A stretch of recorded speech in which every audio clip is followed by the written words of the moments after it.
one message that's going out from God, and that is the Jesus Christ of the New Testament, the New Testament of the Christian Bible, and many other books and writings as well. That story is the full embodiment of the Antichrist. The true story of Jesus and the message he bore has been so changed that the Antichrist that John the Revelator talked about is in fact this Jesus story you all believe in. That story was based on a true story, just like a lot of movies you see, but the content of that story resembles very little of the true facts. Isn't it true that when Hollywood takes hold of a true story to make a movie, they change it, liven it up, sometimes beyond recognition, so the public will get interested? If they were to leave these stories alone in their original state, people wouldn't get interested and they couldn't make their money. Well, that's what they did to the Jesus story 1700 years ago. Jesus had a message, and it's not the one you've been told. The true message was dangerous. It was dangerous to the priesthood and undesirable to most of the people. Jesus was a man, just like everyone else. He worked a job and lived his life just like the Joe across the street.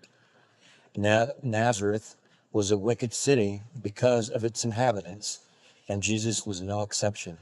He was raised by a woman who taught him right from wrong, and he had a conscience that tore at him. But he knew sin and struggled with it, just like everyone today.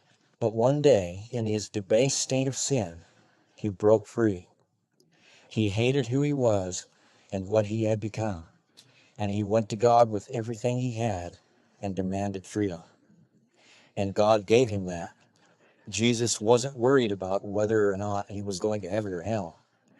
He hated his sin and wanted to break free from his sin. There is more to this story. Mary did conceive Jesus out of wedlock, but not like they say she did. It was by a man, and Jesus was considered a bastard.